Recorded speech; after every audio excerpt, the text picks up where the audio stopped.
La deuxième édition du village de Toa s'est tenue cette semaine dans les jardins d'un hôtel de Fa'a.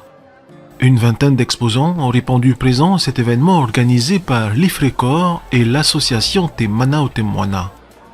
Le temps d'une journée, cet événement a permis de rassembler différents acteurs, associations, institutions et entreprises autour d'un même objectif, sensibiliser, transmettre et agir pour notre océan.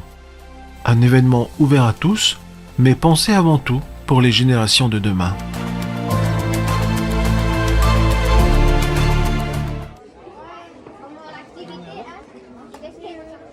Parmi les ateliers proposés, certains attirent particulièrement l'attention des plus jeunes. Du coup, je m'appelle Bastien Allégré, je suis président de l'association Tamarino Te Moana, donc qui existe depuis 2020. Donc c'est une association qui à la base s'est créée du coup c'était pour surveiller la zone de pêche réglementée qui était en face de chez nous. Donc c'était plus une association de quartier.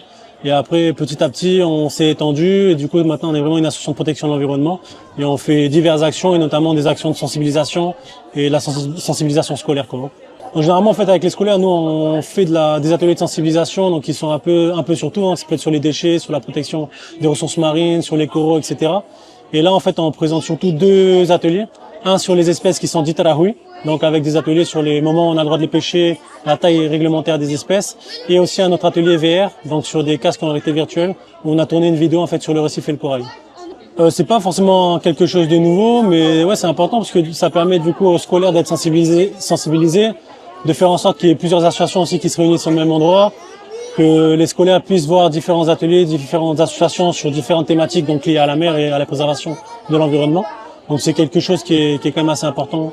En fait, à la base, je suis professeur au collège, donc forcément l'intérêt aussi d'avoir l'association, c'est faire de la sensibilisation auprès des scolaires pour du coup les sensibiliser et surtout qu'il y en ait une nouvelle jeunesse, une nouvelle génération qui soit plus sensibilisée à tout ce qui est protection de l'environnement et surtout à l'environnement et à la préservation.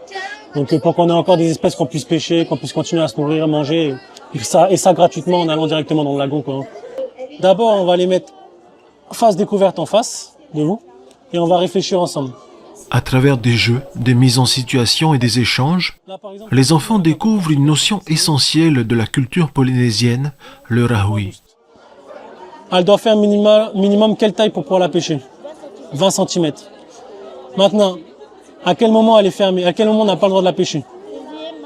Février, mars, avril. Donc c'est-à-dire en février, mars, avril, on a interdiction de pêcher de la langouste. À votre avis, pourquoi on doit attendre qu'une espèce soit d'une certaine taille pour pouvoir la pêcher? À quoi ça sert? Déjà qu'ils grandissent. Et ensuite, à votre avis? Qu'ils se développent. Et à la fin, l'objectif, c'est d'avoir plus ou moins d'espèces. Plus. Donc c'est aussi pour attendre que l'espèce puisse se reproduire. Donc pour ça, on va attendre qu'elle ait une certaine taille et aussi on va avoir des périodes de fermeture. Donc c'est des périodes où on va se dire, mais en fait cette espèce-là, elle va pondre. Donc on va éviter de la pêcher pour qu'elle puisse se reproduire correctement. Derrière le village de Toa, il y a aussi un important travail de coordination et de préparation. Pour les organisateurs, l'enjeu est clair, créer un espace accessible où chaque acteur peut partager son engagement avec le grand public. Une dynamique collaborative au service d'un message unique, la préservation de notre environnement marin. Alors le village de Toa est organisé par l'Ifrecor et donc nous sommes co-organisateurs de cet événement aujourd'hui. Et donc nos motivations étaient que nous avons été lauréats du concours Toa Reef 2025. Nous avons remporté le coup de cœur du public et donc nous avons été ravis de pouvoir co-organiser cet événement aux côtés de l'Ifrecor aujourd'hui.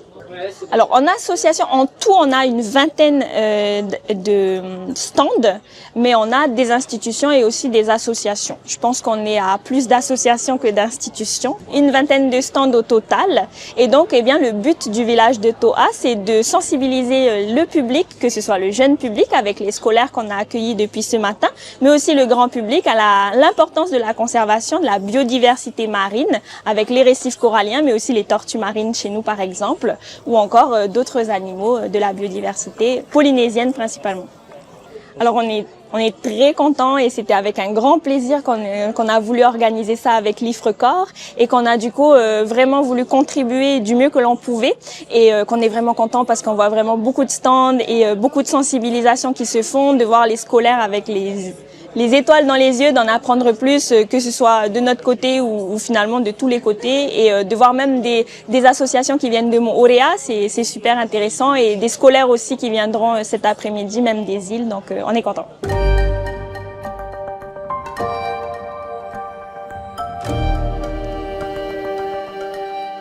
Sensibiliser, c'est aussi montrer que des solutions existent. Sur cet événement, certaines entreprises présentent des initiatives concrètes, comme la valorisation des nacres non utilisables. Là, je suis à l'IFRECOR, donc je présente au fait Polynacre, qui est une société de valorisation d'huîtres perlières de Polynésie. Et donc, on récupère et on traite toutes les coquilles qui sont pas destinées à l'artisanat, pas commercialisables, qui sont abandonnées ou qu'on récupère directement chez les perliculteurs. Alors, l'évaluation sur le stock disponible pour le traitement et valorisation des coquilles en Polynésie, c'est d'abord 40-60 ans de perliculture. Donc déjà, on se base sur tout ce que les perliculteurs ont abandonné, qui ne sont pas traités, qui ne sont pas commercialisables. Donc, dans plus d'une quinzaine de fermes perlières dans les Tuamotu. Et la moyenne de chaque année, les statistiques, c'est environ 1200 tonnes de déchets non traités. Donc, de nacre, oui. Donc, je pense qu'il y a un peu plus de nacre à traiter parce que il y a des nacres qui sont enfouis, qu'on peut pas récupérer évidemment, mais il y a tous ces nacres qui sont sous les arbres et cocotiers et ceux qui sont abandonnés dans le lagon. Donc voilà. Donc c'est notre travail aujourd'hui, c'est la logistique et la récupération de tous ces nacres qu'on peut traiter et valoriser. Donc c'est un gros travail de logistique d'abord. Et donc c'est une approche environnementale qui est quand même positive pour la perliculture. Et pour l'économie circulaire, c'est un atout pour la Polynésie, surtout pour les emplois à valoriser dans les îles éloignées. Donc géographiquement, le produit c'est 100% polynésien, donc on essaye vraiment de valoriser notre produit pour que dans l'agriculture, dans l'alimentation des poules, dans la cosmétique ou dans les innovations cosmétiques au milieu médical ou l'éco-construction aussi, parce que on va innover aussi dans l'éco-construction. Donc voilà, c'est tous ces projets autour de la nacre non valorisable. Donc ça fait vraiment du recyclage, un circuit vraiment de la perliculture, donc une économie circulaire parfaite, je dirais. Fragilisé par les activités humaines et les changements climatiques, le corail nécessite aujourd'hui une attention particulière. À travers des actions de terrain et des opérations d'entretien, les associations agissent concrètement pour sa préservation. Expliquer ces enjeux au public, c'est aussi rendre visible un travail souvent méconnu, mais essentiel. Du coup, moi, c'est Maëlie et je représente l'association Tamari Pointe des Pêcheurs et du coup, je suis biologiste marin de l'association. Donc, je fais les ateliers d'un côté, donc sur le corail, et aussi les sorties bénévoles. J'emmène les gens dans l'eau pour qu'ils viennent m'aider à nettoyer nos structures. Mais déjà le fait qu'on soit regroupés sur un peu un même thème, ça c'est sympa parce que on arrive à voir un peu ce qui se fait dans d'autres associations, donc c'est cool. On échange, on essaye d'échanger sur ce qu'on fait, de ce qu'on sait, etc.